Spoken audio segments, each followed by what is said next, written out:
Hi guys, it's Emily from Novel Novels and welcome to today's video. This is my March wrap up part 2.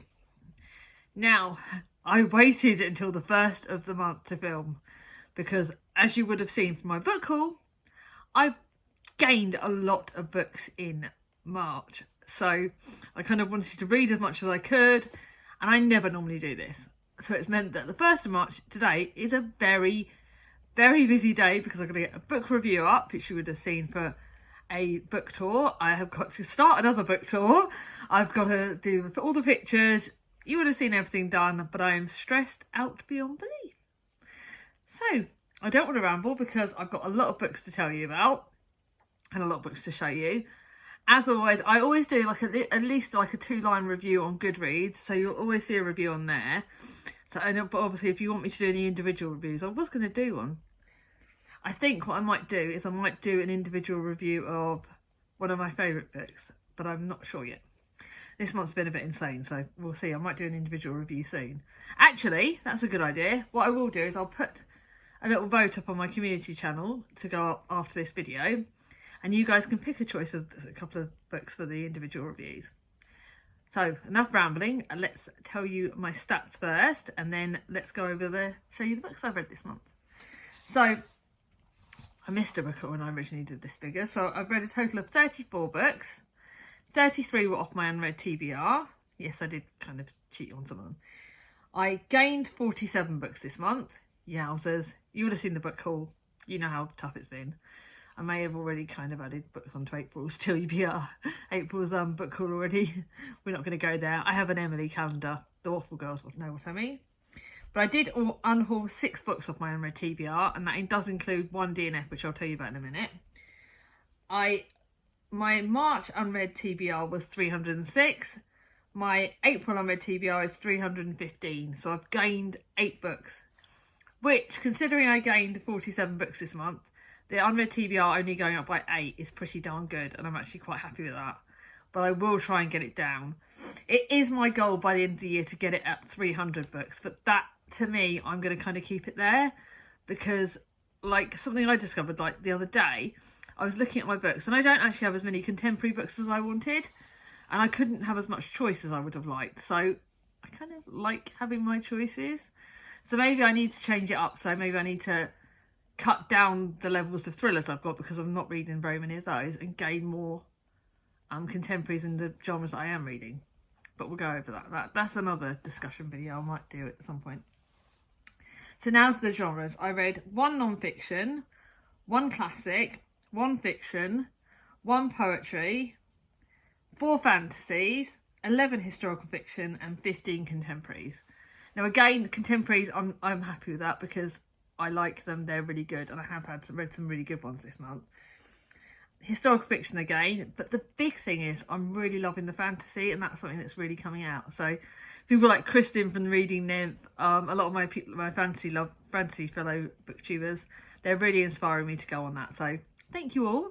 I am reading less classics at the moment because I am still having this classic slump. But we've got some ahead for May, so we'll wait and see how that goes. My 1 DNF of the month was Love in the Time of Cholera. I tried to read it on Saturday, which was like the 30th. I read like 50, 60 pages, and it was just not for me. So when I spoke to Jem from Gemma Books, she was like, she DNF'd it. So they were like, yeah, just do it. So I did, and I'm not going to regret it. It was a poster book, but I'm not fussed if I don't read it. I need to be reading what I love. I read, actually it turned out to be 5 3-star books, because I've just remembered, like I said, I missed a book. 13 4-star books. 6 4.5-star books, and 8 5 stars. There is a lot less 5 stars this month, but again, I think this is because of the fact that I'm being fussy on my ratings. Hope the kids are going to behave. Chris is here, so who can correct them if they're naughty.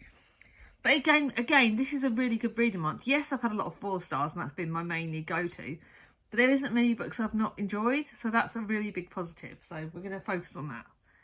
Now to show you the books. So the first one is a book that I actually forgot until I saw it on my pile, and that is The Weight of Water by Sarah Crossan.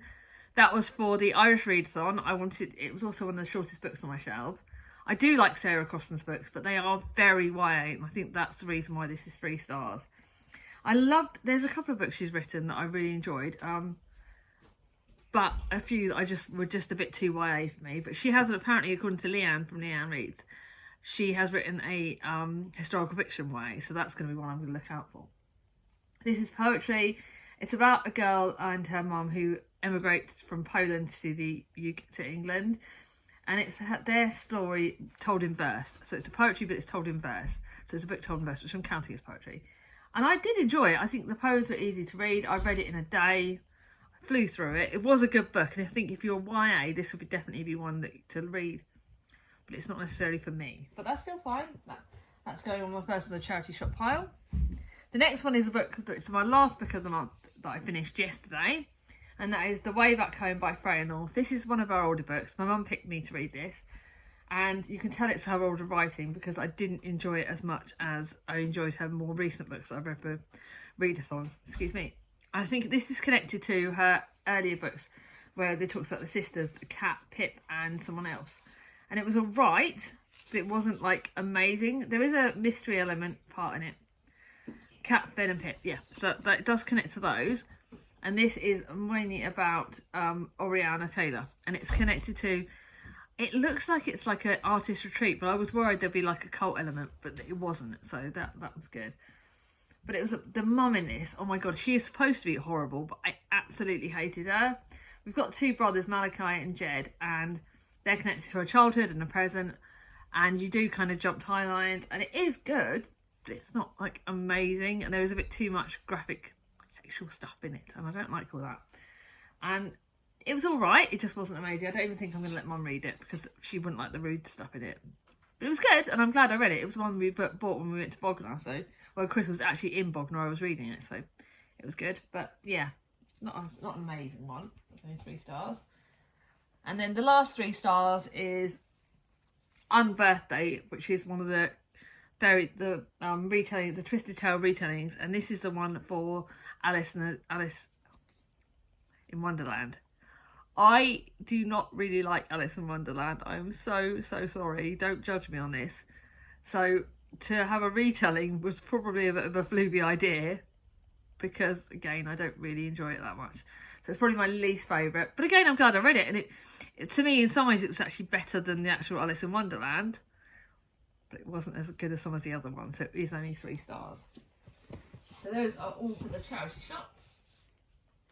They're all the only ones that were like really not amazing. 3 stars, like you know from my video, they're alright, but they're not amazing. Now to my 4 stars. All of these are really good books. All of these are ones that I've really enjoyed, and yes, they've not been shouting from the rooftops good. One I feel a bit guilty about, but I'll tell you why. But they are good. So the first of my 4 stars is Marley McFarlane's Between Us. This was actually another Butlins buy, another one when we went to Butlins. It's her book that came out last year. It's not my favourite of hers, but it was good. It was really, really good. And this is Some Secrets Are Meant to Be Between Us. A bit atypical romance. I think Mum might like it. When Joe and Roisin join their groups of friends for a weekend away, it's a triple celebration. A birthday, an engagement, and launch of Joe's new crime drama. But when Roisin sees the secret she shared with Joe played out on the screen, she knows that Between Us means nothing at all. It was alright. It was for the Irish Readathon as well. It was a good book, but when I compare it to my favourite book for the Irish Readathon, it wasn't amazing. So I'm going to put that as a possible Mum might like it. Then to a book that I added onto the second half of my TBR, and this is Joan by Catherine J. Chen. I read this because Charlotte from Coney Reads enjoyed it. It was good, and this is actually one I'm going to keep because even though it was 5 stars, I did pay quite a bit for it. 4 stars, I did pay a bit, so I better keep it. And this is obviously about Joan of Arc. And again, it's alright. It just wasn't as amazing as I wanted it to be. And France has been mired in the losing war against England for, and people are starving. But Joan does become a bit of a sort of, runny nose, hay fever season. But Joan of Arc is alright, but she really does put herself up as a martyr. And there are some bits in this that I didn't really like. But it was a good book. It's being kept, but I really hoped I would be amazed by it. It's a stunningly beautiful book and I love it. But I didn't love the actual writing as much as I wanted it to. But I'm going to keep it because it might be better to reread when I've got a bit more, when I'm in a better place. The next one was one, again, I picked up for the halfway through the month, and this is Any Other Family by Eleanor Brown. I think Chris got me this last year, and it was good. It was about, basically, there was a young mum, we start off, a young mum has given up she has 3 children at the start, now she has 4 children, and they're being brought up by 3 different families. But the families are keep the siblings connected. They run sort of like they connect it all, and it does work out really well. They look like any other ordinary family, but they aren't any family like any other, not quite. Instead, there are 3 sets of parents who adopted 4 biological siblings, committing to keep the children connected to after the death of their grandmother. This does talk about motherhood in a really realistic way, in the fact that they all put each of the other mums on the pedestals, and they think they should behave like mother should be a certain way, and they think that motherhood should be amazing, and it isn't always. It does talk about miscarriage, it does talk about child loss and things like that, so there are those triggers in there, but it is handled really well, and I think it does talk about postnatal depression in its own way, and that is really well done, because I think it does need to be talked about more. How many of us mums put ourselves that we should behave certain ways? Like with me, I had very bad postnatal depression, and it was really hard, and I didn't connect to her, and I thought I wanted to behave like Charlie, my little sister, but you know, I thought motherhood would be a bed of roses, and it wasn't. So this is done really well. It is a good book. Mum will definitely like this, I think. Then a book that I got sent to by a tandem mailer, and this is Every Time We Say Goodbye by Natalie Jenner. Mum will like this. This is definitely a mum book. I've got a proof copy, so it is an ad PR product, and this is actually coming out in May, so not long. And this is, apparently it's 3rd in the Bloomsbury Girls series, so I wonder if it would have rated 5 stars if I would have actually read it for that, you know. I wonder if I would have rated it higher if I would have read the first 2. Because I've got the Jane Austen Society on my shelves, and I want to get the Bloomsbury Girls, so I wonder if I would like it more if it's connected to that. But it does talk about the indomitable Vivian Lowry, who was in the Bloomsbury Girls, on her next adventure in the Italian film industry in the 1950s. I've done a really good review for this on Instagram, and check it out there, and Goodreads, so check it out there and see what you think of it then. Then to another one that was added onto TBR, and this is The Secrets of Rochester Place by Iris Costello. This one I did enjoy. It's actually more of a mystery than a historical fiction, although it's set in 2 timelines. It's set partly in the spring 1937 and autumn 2020, but it is also a slight other element in it. And this is Teresa is evacuated to London in the wake of the Guernica bombings. So it's set in Spain. I didn't realise it straight away. She thinks she's found safety in the soothing arms of Mary Davison, but the lofty halls of Rochester Place, but trouble seems to pursue her wherever she goes. And then you've got Corinne, who is an emergency dispatcher, receives a call from the distressed woman named Mary. But when the ambulance arrives to the address she gave, Mary is nowhere to be found. This is mystery, this is historical fiction, this is good. And apparently the author's got another book out. This was only out, I think, a year or 2 ago. So it's really good. And I really, really enjoyed it. So, it was a good one. I don't think Mum would like it, but it's one I definitely recommend. So it's a higher end 4 stars. Then to a book that I picked up for the library. Again, I read it for the Irish Readathon. That's by Kathy Kelly. This is The Secrets of a Happy Marriage. Kathy Kelly's books are good. So they're not amazing, but they are good. And this is family. It's a family sort of thing. Different members of the family. Lead characters got Bess, Jojo and Carrie. All very different women. All very much connected. And the family gathering. A moment of celebration. A time together. And then fall apart. It is a good book. Very much family literature. Very interesting. Not amazing, but a good book. And it's one that I definitely recommend. Secrets of a Happy Marriage. You know, love, family, happily ever after. Is there really a happy ever after? It's intriguing. Mum will like that one, I think. Then to one that, even though this was 4 stars, this one really surprised me. Actually, yeah. This one really surprised me because it was one that I picked up at the charity shop. It's not one that's well known. I didn't see very many ratings on Goodreads, but it's one that I really actually enjoyed. Yes, there are some very much of atypical tropes. So you've got 4 friends, very different. They're very much tropic. So you've got the one that's single, one that wants to be independent, the glamour push, you've got the home girl, you've got the in-between, you know, you've got all that sort of friendships and those sort of tropes. And they are now in their 39th birthdays. Their 39th birthdays are looming. So it's similar age to what I am, only a little bit younger than me. and their friendship and their meeting up, and it is a good book. It did make me cry, so be warned, it will make you cry, so be aware of that. And I did predict some of the twists in this, but it's a good book and it one I enjoyed. That might, actually no, Mum would not the right time for Mum at the moment. I don't know that one. Then to a random book that I picked up because Charlie gave it to me this year, The Sleepwatcher by Rowan Hiziaru Buchanan. I can't say this.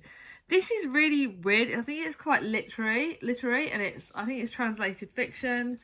It actually came with a bookmark in it, so I'm going to give that back to Charlie.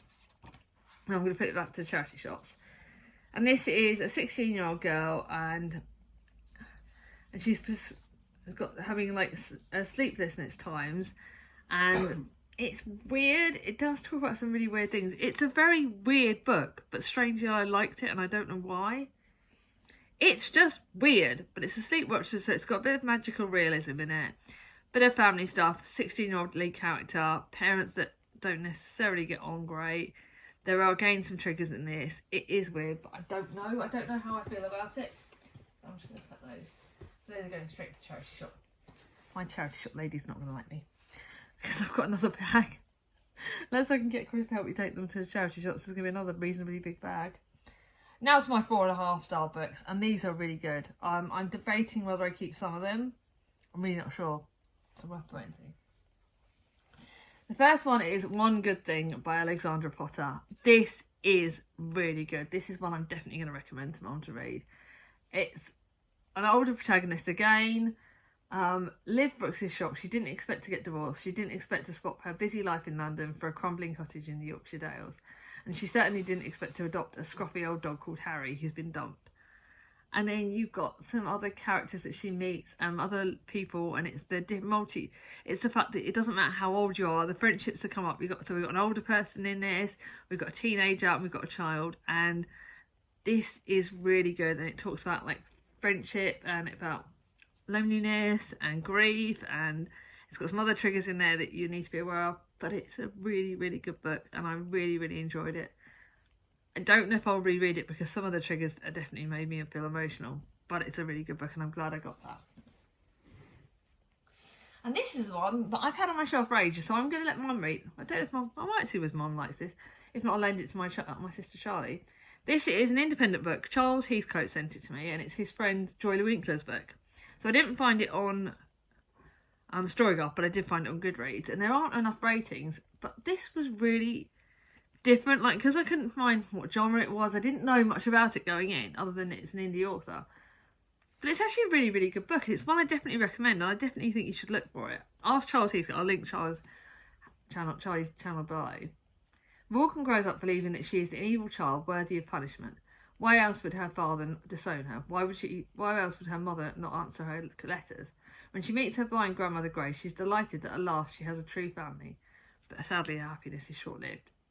I believe, to me, this is historical fiction. I don't quite know exactly when this is set. But when Grace dies, it seems to be Morgan's fault. And this talks about magic, mythology, fantasy, family stories, and really lots of different things. And I really enjoyed it. I thought it was a really, really well-written book. Let's see if Mum wants it and then see where we go. But yeah, I really enjoyed that. Then the next one is The Moment I Met You by Debbie Johnson. Again, I think we got this not very long ago. I don't know if I got this when I was out with Crystal, not very long ago. But this was another Debbie Johnson. I love Debbie Johnson's books. They are really, really good. But this one made me cry. It was one of the last books I read. I know the beginning of our story, but I have no idea how it ends. Eleanor Goodwin could have no idea that a dream holiday to Mexico would change her life forever. There is disability in this, so going forward, when you see the announcement for the Spoonies Readathon, this will match one of the prompts. I won't go into any more than that. I will let you know. But this does match one of the prompts. It does have good disability rep, and it does have positive representation for it, which I think is needed more. 10 years later, she still can't forget the face of the stranger who held her when everything else she knew was destroyed. It will break you, it will make you feel emotional, but it's a beautifully written book. One I definitely recommend, and Mum will definitely like that one. She's going to kill me. I'm giving her a big stack of books again. I'm my mum's library, it's not my fault. Then to another one that really surprised me, and this is the Hat Girl on Silver Street. This is definitely in one book, because this is again, it matches a prompt for the readathon, because it does straight away says about her father's wheelchair bound by an accident, and Eleanor Bancroft is having a tough life, and then she becomes things that like are really falling apart, and then she discovers that she's got a gift for millinery, which is hat making. So she sets up a shop in her front room in the Silver Street, and it is a really, really good book, and I really, really enjoyed it. Very emotional again, it will make me cry, but I really, really enjoyed it. I thought it was a fantastic, fantastic book, and one I'm definitely going to look by more books by this author. So those are that. I've got 5 4-star books to show you. Why have I only written down 4? I really did stuff up yesterday, didn't I? Anyway, I'll show you the 5. I think, actually, I'm just realising, I'm realising why it might be that one of them it might be one that I'm just seeing if I finished one of them early. I don't know if I finished it early or what, so my numbers might even be wrong again. Would be blooming typical if this is wrong, wouldn't it? I might even have one less book, but I can't likely find it. Why is it? Because I swear I wrote it down somewhere. Yeah. I don't know where it is. So maybe I have read an extra book. I'll have a look at this. Maybe my numbers might even be another number wrong. Oh fudge. Oh well. I'll show you that book in a minute.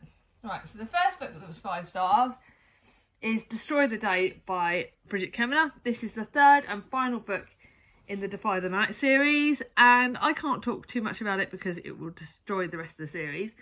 For me, Defy the Night was good, Defend the Dawn was better, this blew it out of the water. I really bloody loved this book. I thought it was absolutely incredible, and one that really, really surprised me. So definitely enjoyed this. There's another book that I didn't write down, but I've realised why, because that's an audio book.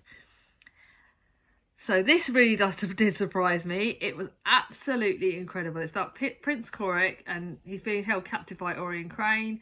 Tessa, we've got Tessa Cade. I really can't go into details, but considering I loved the Cursebreaker series, I'm liking the series that's connected to the Cursebreaker series, but not from this. And the next book, and that's coming out next year. This series I didn't love until the last book, and then this just blew it out of the water. I absolutely, thoroughly loved it.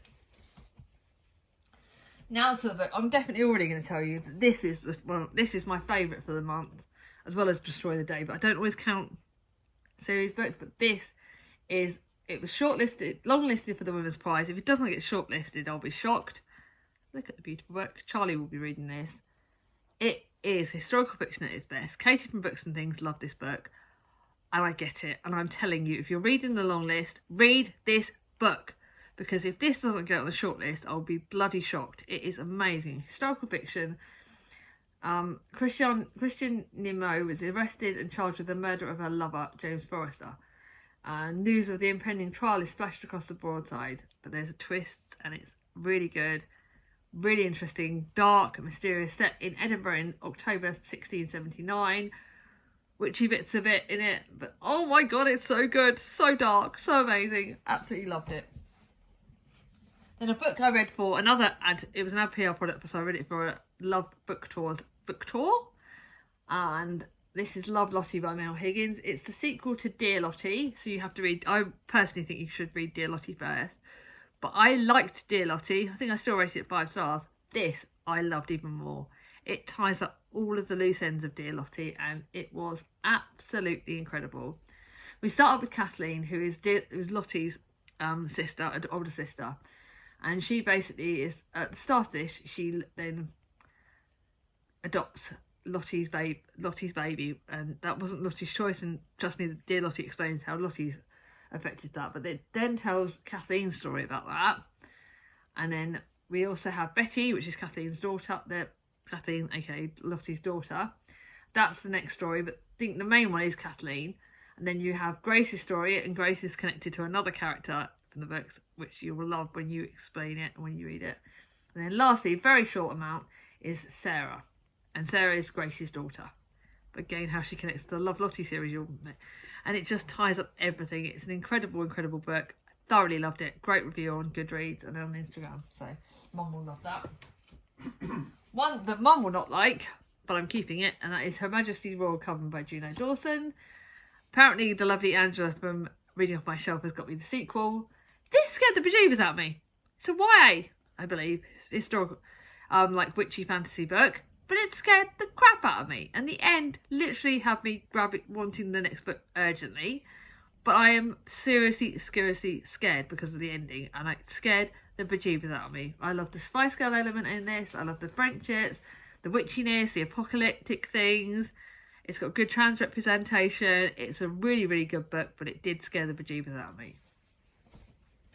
And then last but not least, this is the book that you would have seen by now, the review for it, that Maybe It's About Time by Neil Boss, which again is my Love Book Tours PR product. I've got to do my review in a minute. It was a good book, 5 stars. Look at my review. I don't want to say any more because I want you to look at my review. But it's a very big book, and it's set at the time of COVID and lead characters. It's incredible. I've got to get off my bum and do this review. So my numbers, technically, you might be even lower than I thought they were, because I've got to have a look to see if I did count it or not, or where I counted it. Maybe I counted it in my first book haul. I'll see if I can do that. Sometimes I count things in that. Oh, Maybe It's About Time was in my first one. It was in my first one. So I didn't really need to have included that on there. But there you go. So I have included it. That's fine. Anyway. So the favourites are The Maiden and Destroy the Day. Now I think if you got to the end of this video, I think like a black, because my favourite books were quite dark, I want a black heart if you got to the end of this video, because I think, yeah, my favourite books have been quite dark and mysterious and fantasy-like, so black heart would be good if you got to the end of this video. Let me know in the comments down below, what's your favourite of the month? What books have you enjoyed? What books do you recommend me to read? I'd love to talk to you in the comments down below. If you like this video, give it a thumbs up. If you're new to my channel, not subscribed yet, ring on my ding-a-ling, and I'll see you all soon. Bye-bye.